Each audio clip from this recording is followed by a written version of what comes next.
একসময় এক কোলাহলপূর্ণ নগরে এক যুবক বাস করত। তার চারপাশের পৃথিবীটা ছিল রংচঙে, কিন্তু তার হৃদয়ের ভেতরটা যেন ক্রমশ ধূসর হয়ে আসছিল। দিনের পর দিন সে এমন সব পথে পা বাড়াচ্ছিল যা তাকে তার স্রষ্টা থেকে দূরে সরিয়ে দিচ্ছিল। গুনাহের এক অদ্ভুত অন্ধকার তাকে আচ্ছন্ন করে রেখেছিল। সে ভাবত অনেক দেরি হয়ে গেছে, হয়তো আর ফিরে যাওয়ার কোনো পথ নেই। একদিন এক মেঘলা বিকেলে সে শহর ছেড়ে অনেক দূরে এক পাহাড়ি নির্জনতায় গিয়ে দাঁড়াল। হঠাৎ ঝুম বৃষ্টি শুরু হল।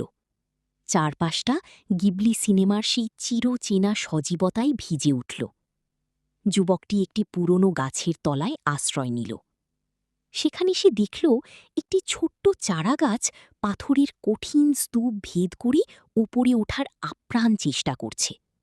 চারপাশের বৈরী পরিবেশ তাকে দমাতে পারেনি।